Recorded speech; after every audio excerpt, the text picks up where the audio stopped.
Hi, Mom. How are you? I'm good. How are you? We're doing good. You're here with the three babies that you birthed.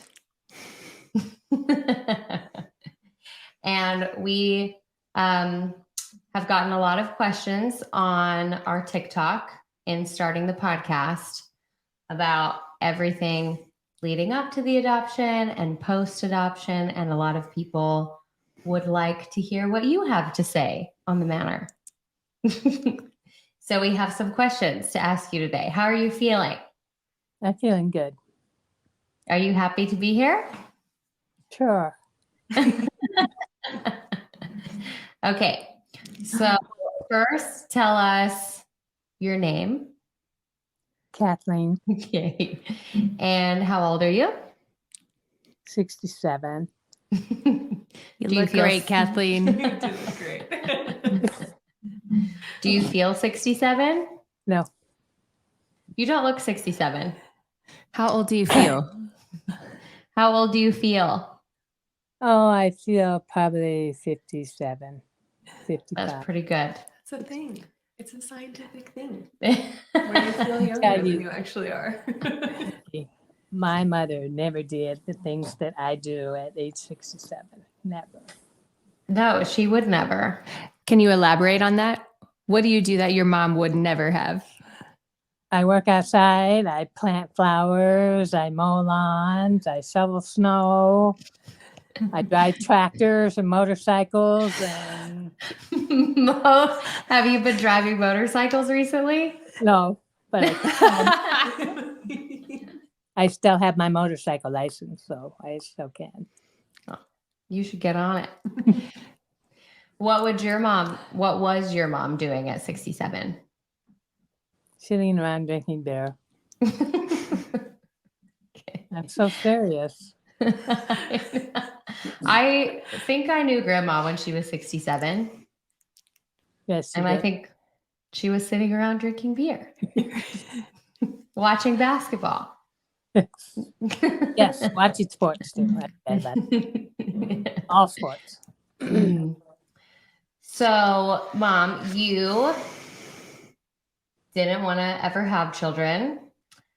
And then you met Dad, and that was still the case. Will you tell us about how you met Dad? And I did not now want children before I met your dad. I didn't know because I didn't even think about it. So I didn't Okay. think about it. I met him at a bar, obviously. Such a good meeting place. But actually, he came to the place that I worked.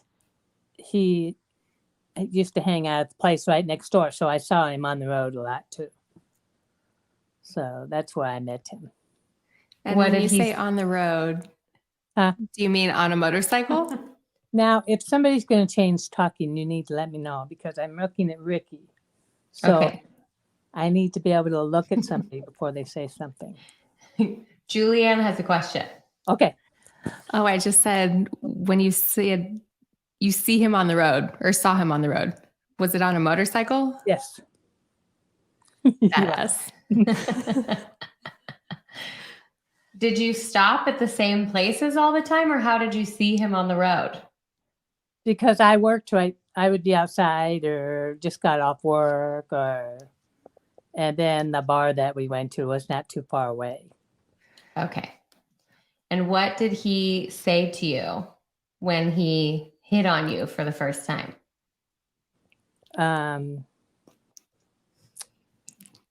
Well, I think he was sitting at the bar and I went up and sat next to him. Oh, you hit on him. What did you say? I didn't say anything. I just sat. Just plopped on down. Playing it cool. Did you have a question, Jules? Yes. I do have a question. So, Kathleen, when you say that we need to let you know which one of us is going to be talking and when, why is that? Because I read lips. And I do hear, but It helps to see the lips so that I can focus and not have to concentrate. And can you tell us a little bit about why? Okay, all right. So I had the measles and the mumps when I was 3 years old at the same time. And I had a high fever of 106. And they didn't know that I lost any hearing until I turned 8. So 5 years went by before we knew that I had a hearing loss. Because it was just a little at first and then it progressed.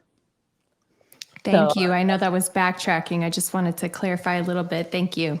Yes, you're welcome. And you can hear a little bit now because you have a cochlear implant. Yes, I can hear it much better. Can you hear it all with it off? No, not one.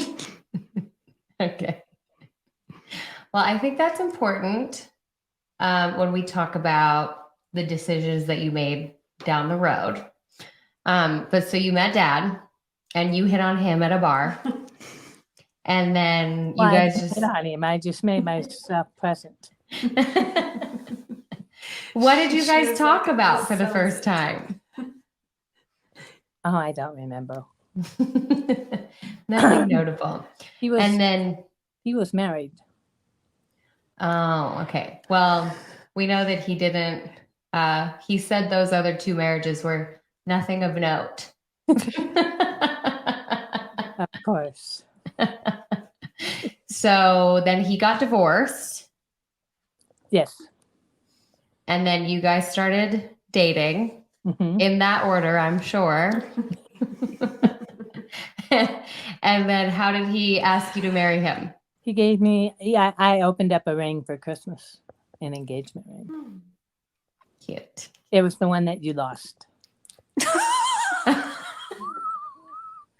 What? You remember I gave you the wedding ring and you lost it. The first one, the silver one, you were wearing it like a, what do you call that when they're Like not- around my necklace? No, you wore it on, oh, I don't know. I'm not sure. I think you wore it on your finger. It was going to be one of those things like you were still going to church then. So, you know. Promise ring. Oh, a purity ring. Yes, that's what it was. And then I lost it. Crazy. Well, I don't remember that at all. And then Dad was how many years older than you? 22. 22 years older than you. Okay. So then you guys got married. Tell us about your wedding day. Oh, well, I wore a cowboy wedding dress and I had a cowboy hat on, and we got married in the backyard at our house, and Michael and Pat, mom, dad, and all were there, and all these ex-wives were there How many of them? too. Was that Sammy Yes. and Pat? No, Jeannie. Oh, the other one. He had 4. You were his 4th wife. Yes. Okay. And then, so you had agreed when you got married that kids were not going to be in the picture. We just never, probably we just never talked about it until maybe sometimes we did talk about it, but he did not want children Why? because he already had 2. Mm-hmm. And we read earlier that his dad disciplined him in very cruel ways, and he didn't want to repeat any of the mistakes that he'd made in being absent with his kids or any of the mistakes that his dad did with another child. Okay. So how did you tell him you wanted a baby? I just told him. And what made you decide that? Well, because you when you're hanging around people that are having children, and then pretty soon you just start having that clock tick, you know. What does it feel like? It's just a desire to have a child for whatever reason. Okay. So then you told him you want a baby and you separated. He said no, and so I said, okay, so we'll just separate then. And so about a month went by, or 6 weeks, and he asked me out for dinner, and he said, you can have a baby, come home. And then what did you do? I went home. And so, but it was about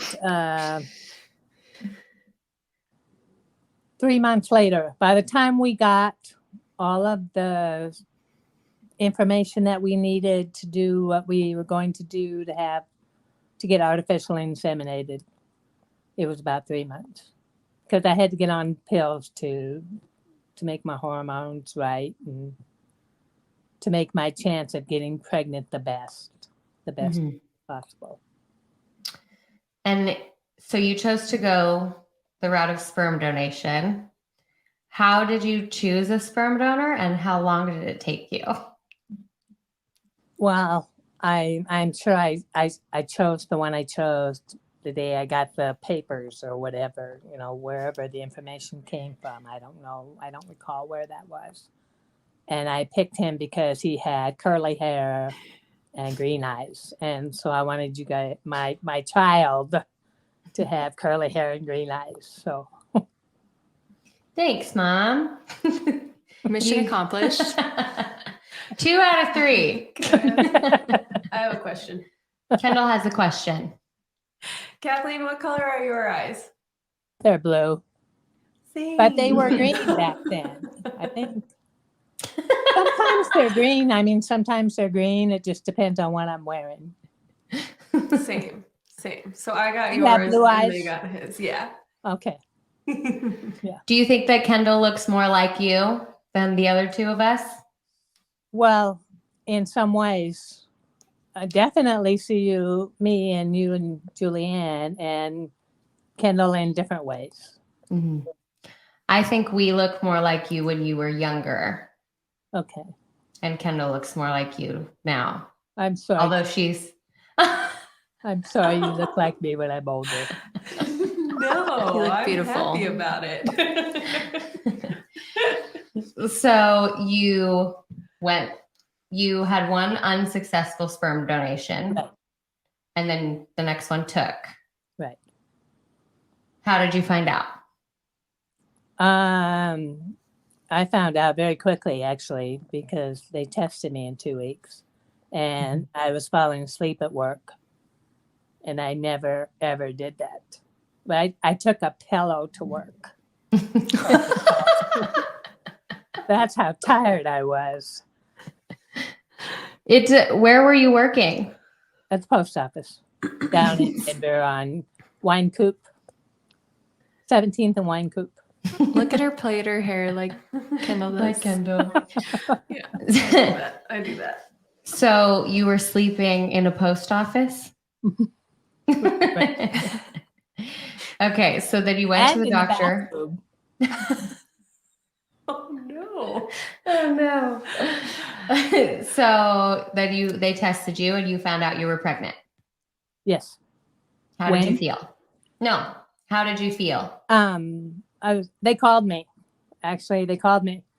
Well, the minute they told me, my heart dropped, and I thought, what have I done? My life as I know it has come to an end. Is this what I really wanted? I was very nervous. An honest answer. An honest answer. And when did you start to feel better or excited? Or did you? I felt okay about it probably in a couple of days. But Dad didn't. Not really. What was he up to? Apprehensive. He didn't really. I think he was hoping that 3 times would come and go, and I wouldn't have gotten pregnant. That's what I really think. Is that like the limit? They only do it 3 times? Yeah, we only were going to do 3 times. We were only going to try. Self-imposed limit. Smart. So you had a self-imposed limit of 3 times. Uh-huh. Damn. Okay, so that's coincidental or Yeah. serendipitous. So then how was your pregnancy? It was, I mean, I did very well with it. I didn't ever cook, which, well, I used to cook, but I didn't feel like cooking. So Sybil, Tina and Ken's friend, she knew when I met her at the doctor's office, she knew Tina and Ken. So she started cooking for me. She would bring me food and Dad. So he wasn't a great cook. well, he cooked, but he just made weird things. He made Spam and put it on a piece of bread and put jelly on it. Oh no. Yeah. But I felt okay. I felt good, actually. I mean, I was tired a lot, and I did not eat much because I didn't have room in my stomach. Taking up the room. That's why you were still so skinny in your limbs when you were pregnant. Right. Mm-hmm. I lost weight. My body lost weight. The doctor said all my weight was baby weight. Mm-hmm. Speaking of Spam, you guys didn't have very much money, right? Well, we did, yeah, because we both had good jobs, but we had a lot of payments. Mm-hmm. We bought stuff on credit. Will you define what you mean by good jobs? Well, the post office was a good job. Mm-hmm. I mean, because before that, I was working for Merrill Lynch, and I only made $11,000 a year, and that was a good job, a good white collar job. But when I got hired at the post office, I made 3 times that amount, and I had benefits and all that. And what was Dad doing professionally at the time? He was driving a truck. A truck driver. Yes. Okay. So your pregnancy was going well. How didn't you find out you were pregnant with triplets until 7 months along? Because you know what? I went into this florist shop that morning on the way to the doctor, and the guy that was working in there, he made an indication of my stomach. And I said, yeah, or something, And he says, no. I said, yes, I'm pregnant. And he says, no. And he held up 2 fingers. And I said, well, I don't know. I'm going to the doctor right now. I'm going. Because they confirmed that you were pregnant. It was just a normal checkup. I was just going for a normal monthly checkup. But so when you got pregnant, they confirmed that you were pregnant, and then they didn't do another ultrasound?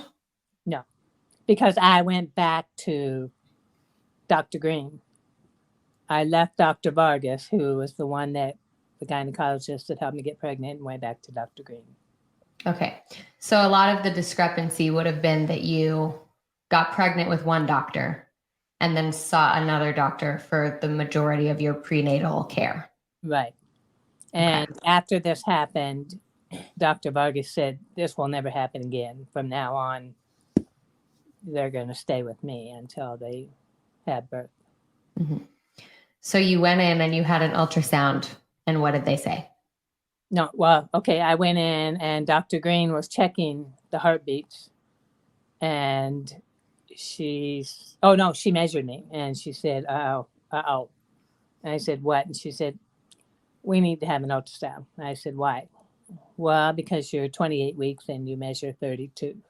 So I went in 2 days later to have an ultrasound, and they told me there was 3 babies. Julianne has a question.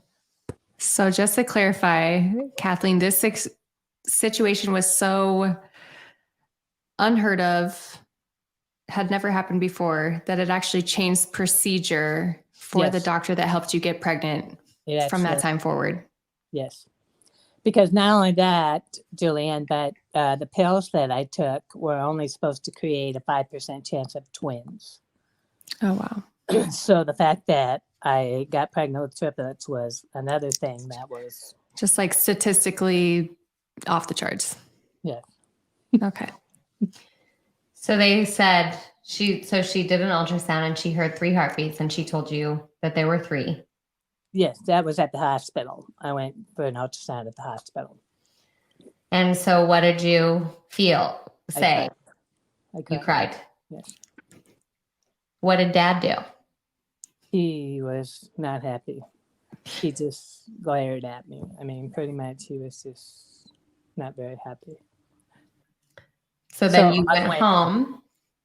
On the way home, I said, we'll put them up for adoption. And he said, well, let's think about this. So, but eventually he thought that would be the thing to do. So you ultimately decided on adoption because you're deaf and Dad was old. And Well, I don't know if death was a part of it. I think it was more a fear of what would I do if he left? How would I take care of things if he left? And I guess I could if I really stopped to think about it. Yeah, it would have been because I was deaf, because how would I hear all you guys? And yeah, so that probably. Julianne has a question. So you were worried that he was going to be so upset that you were having 3 babies that he would leave. Yes. And then the things that Rikki would just said would become true. You would be financially really strapped. I know, I'm kind of crying. Sorry, we're all a little emotional. So I think that's kind of what I was getting at, is that Yeah, it was fear He was- of my job. I mean, what do I do with 3 babies and still being able to work? Am I going to be able to work? and the fear of being a single parent for that. a Right. single deaf mom. Yeah. Yeah. And because you guys were by no means rolling in dough. That's weren't. you have a much more humble or practical way of thinking about money when you're talking about it than people think about it today. So you couldn't just buy things that you wanted or go on trips No, and- or anything. You were on credit month to month. Now we had a second mortgage on the house, and There we go. Okay. and I don't know why, because we had money. I mean, that house we bought, it was only $76,000. I feel like we need a garage tour. What were you buying on credit? Well, I don't know. TV, Harleys? Huh? Motorcycles? No. We bought an RV. The motorcycle, I wouldn't call that, because mine was Rick's bike, and so we just fixed that up. Speaking of Rick and his bike, this would probably be helpful for everyone to know in thinking about Dad having kids. Can you tell us more about Rick? Rick was a very nice guy. He was wonderful.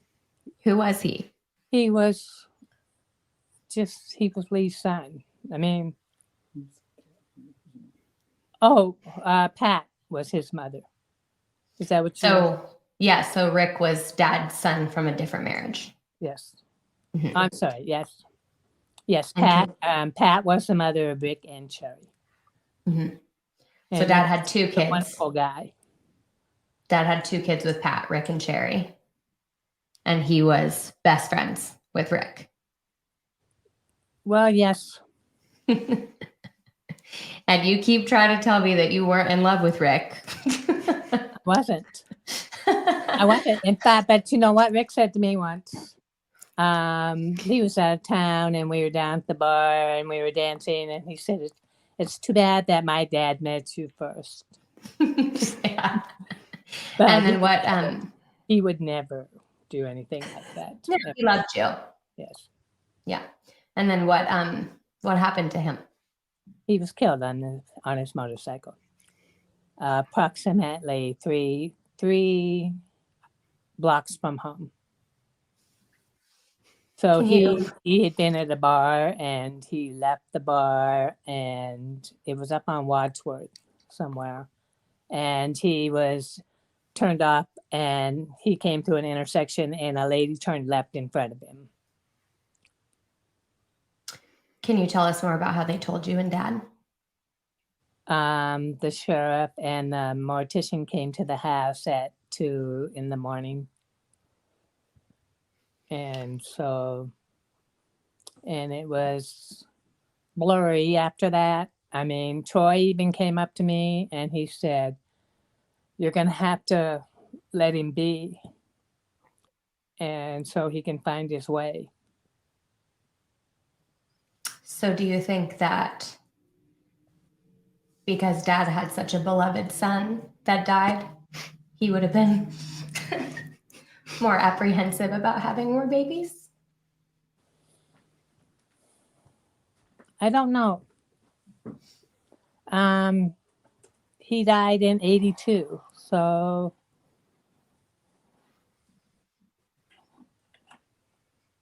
I think it was more just his age.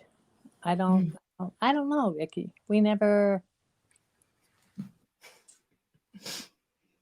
talked about it? No, I don't think so. I mean, he never attributed it to that. I doubt that he would. I want to say something funny about Rick.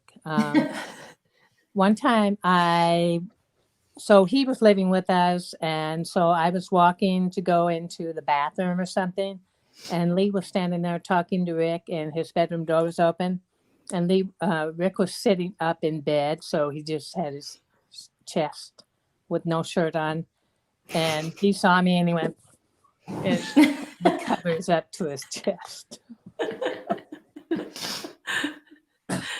He was very modest fella. I mean, none of us have kids, but when we think about losing even our animals, you always think that you would never want another animal. Right. I'd like another dog like that because you don't want to go through that heartbreak again. Right. So I think with their relationship, that would have been hard. So you decided to put the babies up for adoption, 2 of them.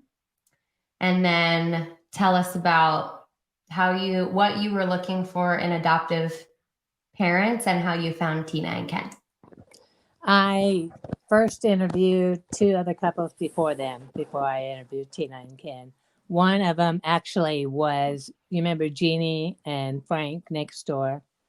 Okay, it was one of their friends. And so Sybil didn't know anything about them. And I didn't pick them, obviously. And then Sybil I don't remember the other people, whoever else I interviewed. But then she brought Tina and Ken over. So had you already decided no on the other people, or you decided no when you met Tina and Ken? I was waiting. I was just waiting. Waiting for what? Just to make sure. I was going to meet Tina and Ken, and then I was going to decide. And so tell us about meeting Tina and Ken. This is going to be a mess. Tell us about meeting Tina and Ken. I opened the door and they were coming up the walk, and when they saw me, they both looked at each other and their eyes were like open wide because I was obviously pregnant. Because the other girl told them that she was pregnant and she wasn't. But, and also, okay, well, no, that's for another story. They came in and we talked, and I asked the question that I asked the other 2, how do you feel about adopting a child? And Kenny said, I just want to have a baby. What were your first impressions of them when they walked up? I was pleased. I mean, they blew everybody else out of the water. Can you tell us more about what they looked like and what they sounded like? How they presented? Tina had really, really short hair. She was so cute. Very cute. And Kenny was very outgoing, and Tina was very extravagant. They were very good people. And they came to your house in Brighton? Yes. And did they seem like they had any impressions about you and Dad or the way that you were doing things? I don't recall that. In fact, I don't even know when they said yes. I mean, I don't know if they said yes that day or if they told Sybil later and she told us. I don't recall how that went down. I'm sure it's all very overwhelming. You've got 2 months. It's not like it's... So they said yes about 2 months from... That's so crazy. They did? It couldn't have been any longer than 2 months. Oh. Well, I'm sure they said yes right away. Mm-hmm. Kenny has a question.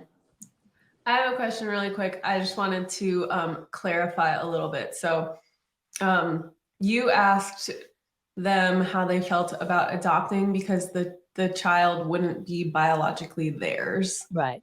And what did the other couples say? What were the other couples' answer to that question? They said that they really wanted to have their own child. They were doing this for their wife. Okay. And then my daddy said he didn't care. He just wanted to have a baby. He didn't even skip a beat. He just came right out and said that. Right at that moment. You had talked about what had happened to them before. They were happy that you were obviously pregnant. Can you tell us more about that? Well, no, that was for a later time. Whenever people talked about, are you sure you want to do this? It's okay. It's okay, Mom. Because, okay, at that time or prior to that, somewhere up north, there was an adopted family that had adopted a child. 2 years later, the birth mother came back and she wanted her baby. And so it was a big thing on TV. All the news people were there and they filmed the whole thing. And so the birth mother walked up to this couple with their little 2-year-old baby, and they had to pry the child away from the adoptive parents' arms. And then the birth mother took him, and he never even knew her. And I said, I cannot do that. I can't put Tina and Ken through that, no matter what. Mm-hmm. So, on to happier things. They agreed to adopt the girls, and you had about 2 months. And then tell us about when your water broke and when you knew you were going to the hospital and how you were talking to Tina and Ken. Okay, so it was the day before the 4th of obviously. July. We were at the neighbors, and I was in a swimming pool, and that's why the doctor initially said that my water broke, was because I was so relaxed in the pool. So, okay. Water baby. Because there was nothing holding me up. I was just laying in a inner tube thing, and I was just totally happy because I just love water anyway. So then the next day, Well, the next day would have been the 5th, unless we celebrated on the 5th, because it was like the next day I went out to move the sprinkler, and I squatted down, and the water broke of one of them, and I don't know which one. Wait.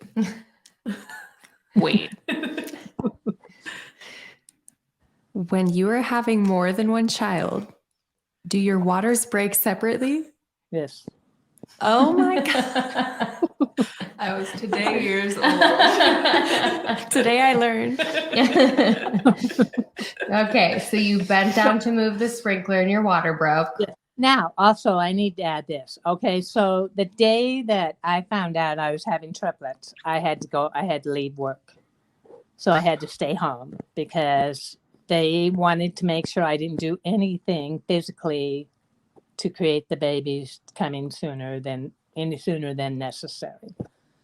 So I was home all the time, and I had to wear this thing on my stomach that would tell them how many contractions I was having, because I was having contractions. You don't mean on purpose. You What? mean they didn't want you to overexert yourself. Right. Not that you might do something on purpose. Oh, no, to make no, the babies no. come They didn't sooner. want me to. Well, I don't recall wording it that way, but yeah. No, we're just clarifying. Oh. Ma'am, we're just clarifying. Oh, for... Okay. No. I had to medically have that little machine on so they could hear the heartbeats, because the contractions. So I would wear it, and then I would put the phone in the machine so they could listen to the contractions.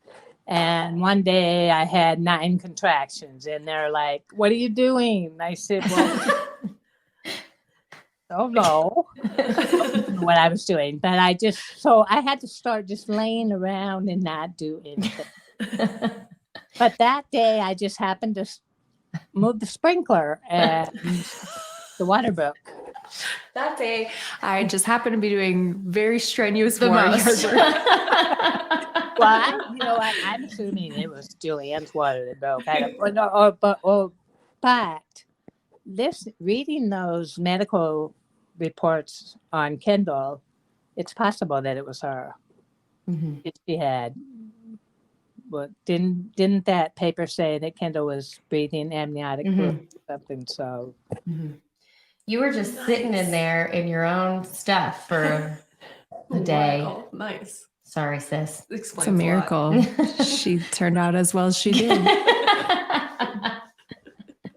She does have asthma. I do. Maybe that's what that's from. Okay, so you rushed to the hospital, I'm assuming. my mom was there. My mom got there the day before. Of course, she just barely made it. And She's like, no, I went the next day.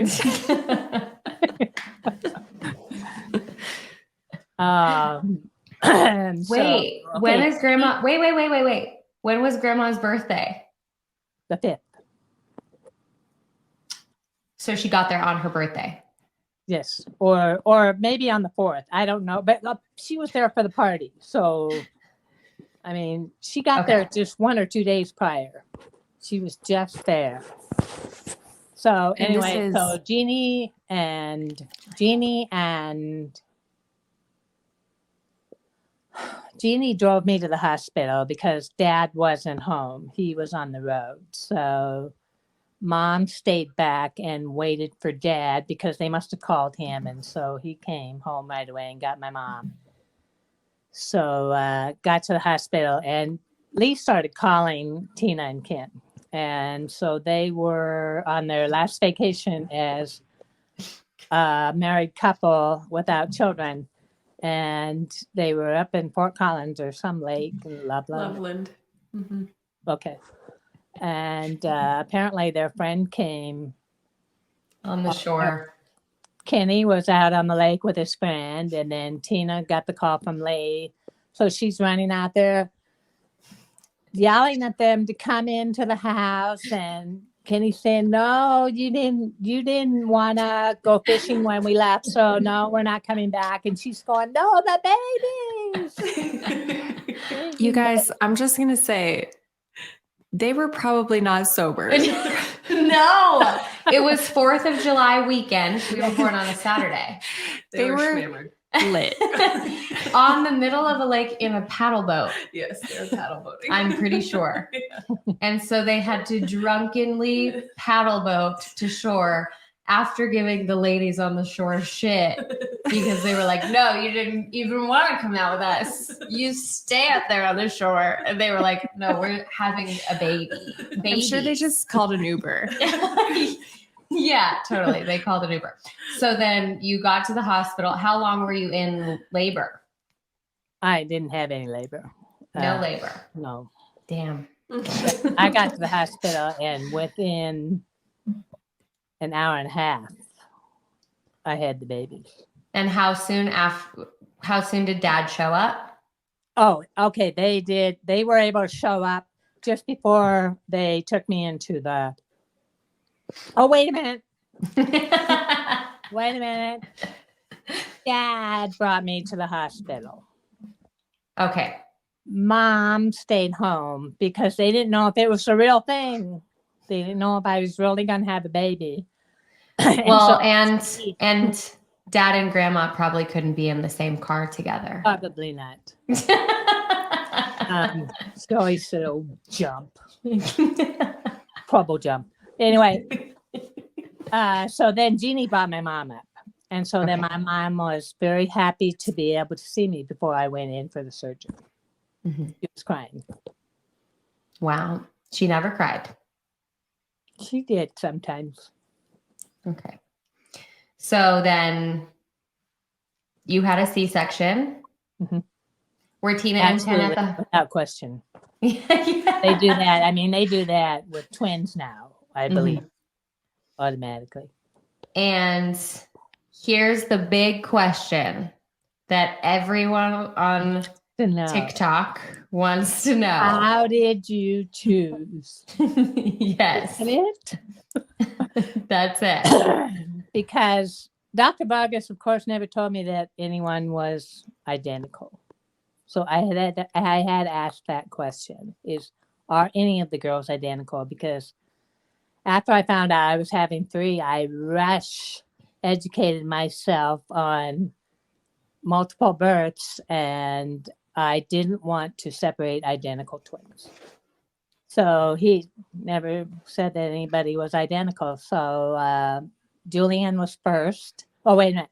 So in the last ultrasound, they told me that Julianne was the only one that was in the center, head down, and you and Kendall on the sides were up. And you guys were up. And he said that won't change. That's going to stay there because there's too much stuff in there. Nobody's going to move. Well, Kendall. We're like sardines. She turned around. And so I just took that as those 2 were together, and you were up here on my left side by yourself. So Kendall turned around against all odds in the womb late to be with Julianne. So you adopted them together. That's what I felt. You I don't know how else right. I have no. I'm so glad that happened because Yeah. I don't know. At that time, I had no idea. Mm-hmm. Were a lot of people asking you how you were going to choose? Oh yes, they What did. were you I told the story even after I had you guys, and it was all said and done. How did you do that? I would have left my husband before I got rid of my children, and it was just a lot of judgment, But people just don't know until you're there.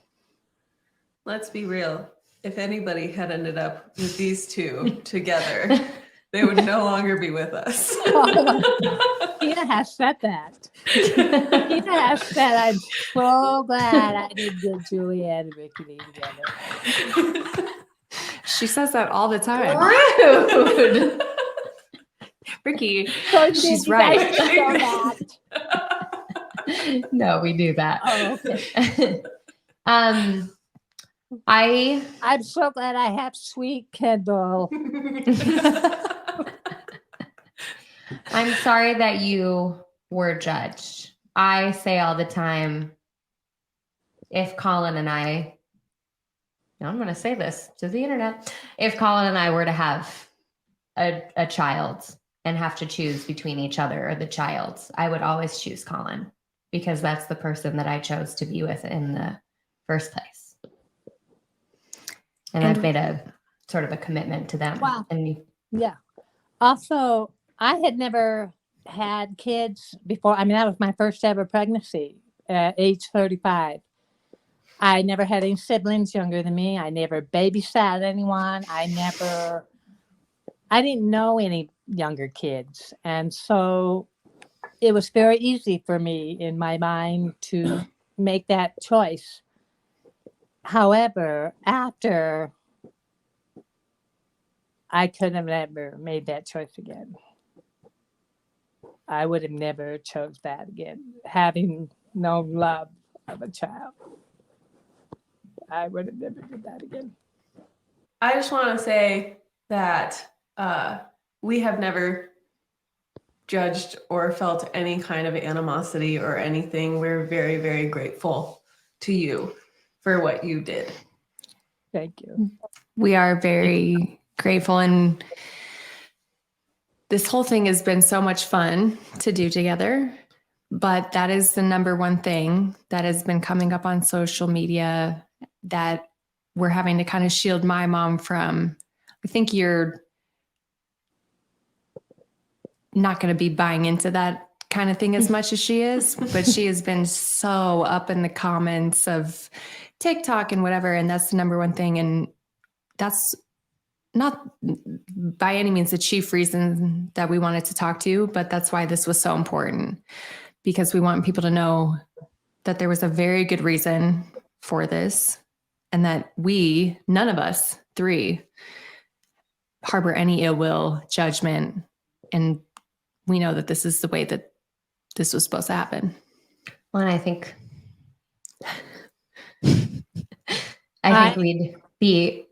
we'd be remiss not to mention that if you hadn't given Julianne and Kendall to Tina and Ken to adopt, then you would have never known them. No, and that was something I used to say. How did I say that? Remember? Okay, so I asked for selective reduction, and they told me, no, you're too far along. And they said, if you do that now, you will run the risk of losing all of them. So my thought was, it would be easier for me to just have one and to have never known and to have never known the others or that they were there, than to have them be there and to never be able to see them. Or it was preferable to me to just, if they had never been around, then I wouldn't have the heartache that I had of knowing that they weren't with me. But I have to say this, not with Kendall, I never felt Kendall was upset with me in any way for doing what I did. But I always wondered about you, Julianne. I always felt like you were angry about it. So, I have never been angry. okay. I promise you that. Okay. And I love you. I love you guys too. So, what did it feel like when Tina and Ken left the hospital with Julianne and Kendall? I wasn't there. I was home with you. You and I went home together. Oh, wait, no. I went home because you guys had to stay in for a while. You only stayed in for about a day, and they stayed in, Julianne stayed in about 7 days. And I think Kendall was there about 10 days. So, but after I went home, they called the next morning, and one of you had to have a tube put down your throat into your stomach to try to jumpstart your temperature, to bring your temperature back up. And I think it was Rikki. I think it was you, because I'm sure it was you. because it scared me to death. And I didn't tell this story either.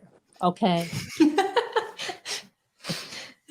All right. So I had you guys, and then I was in my room during the night, and the nurse came down and she brought me Rikki, and I fed her, and then we were talking about Julian and Kendall, and she said, "Would you like to see them?" And this was right after, or that night. And I said, "Sure." And I went down and I got to hold Julian and Kendall, and that was very difficult thing. So when I got back to the room the next morning, Lee said, "Well, do you want to keep them?" And I said, "How could I do that? Tina and Ken are ready for them. They have the 2 beds and they have everything. How could I?" It's really selfless.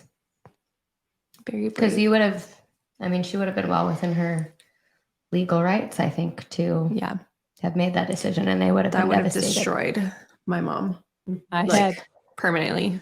I could have did it up to 2 years. That was That should not be law. Well, you did a good job, Mom. You did a really good job. So how did it feel? So the adoption was supposed to be open. We met when we were 1, and then it was closed. I don't think it was officially closed. Can we back up a second and say what that means? So you had originally agreed to an open adoption with Tina and Ken, which meant that we could essentially come and go from each other's lives, talk to each other, see each other. You would be in communication and we would be in communication. that's what that's what you hoped for. Well, we did talk about it, but I wasn't sure that it was going to play out that way.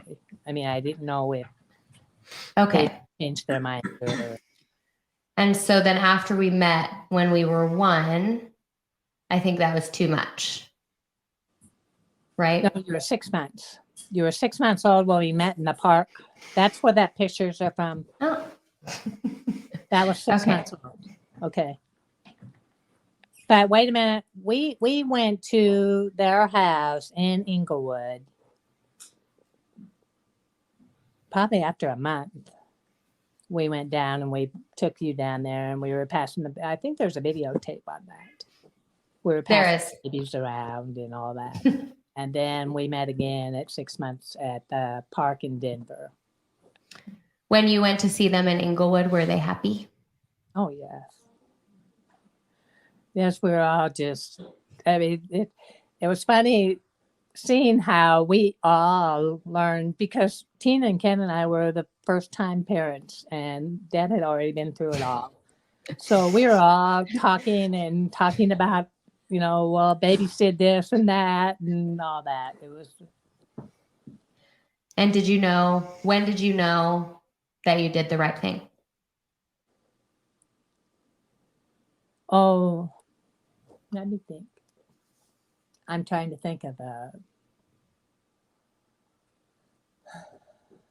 I think I always knew I did the right thing in my heart, but after, I don't know. I had to fight with it a lot in my mind. I had to fight with that argument in my mind over and over again, because then I would hear people say, "Well, how did you do that?" So I had a lot of guilt for what I did.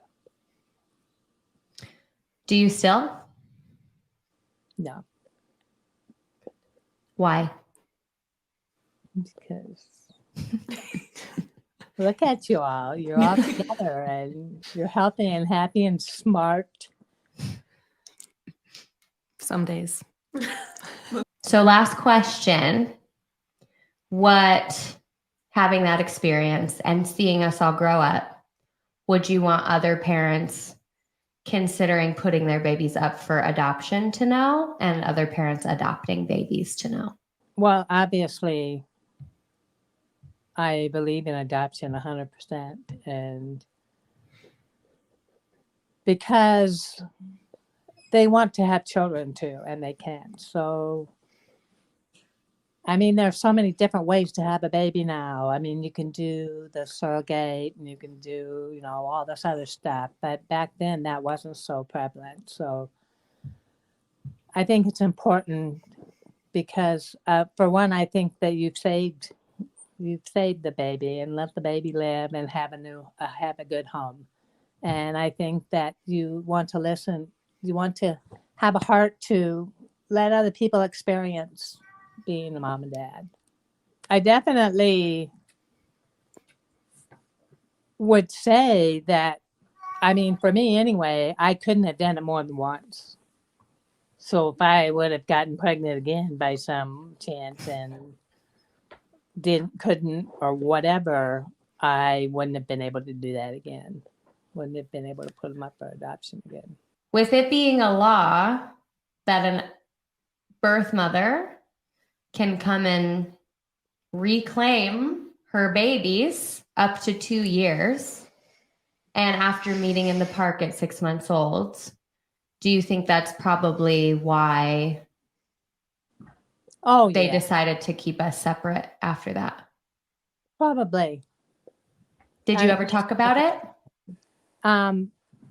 I didn't. Dad was the one that was doing the talking to them. So he was the one that was saying, well, we're ready to meet. He was very forceful about that.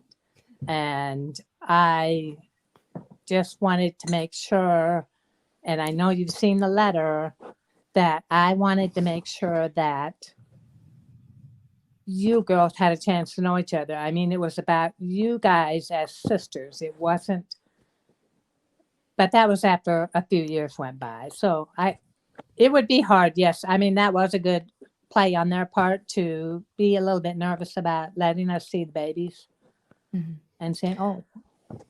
Why do you, so dad wasn't excited about having children, not more children. And then you had me. And his heart changed. And can you tell us about that and why he was forceful with Tina and Ken about wanting to see the babies? For me. Well, that was after you were a little bit older.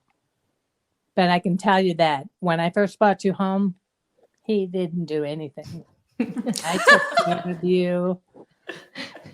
I did it all for like 6 months until you gave back to him. When you smiled back to him, then he was gone. A goner. Because he was changing your diaper, and you were smiling at him, and he fell in love. But yeah, I don't hold it against them for being scared, but I also wanted to make sure they knew that it was for you guys. Not for me. They had to know that. You did a great job, Mom. Thank you. You're welcome. I love you. I love you. We'll see you on the beach. Okay. Bye.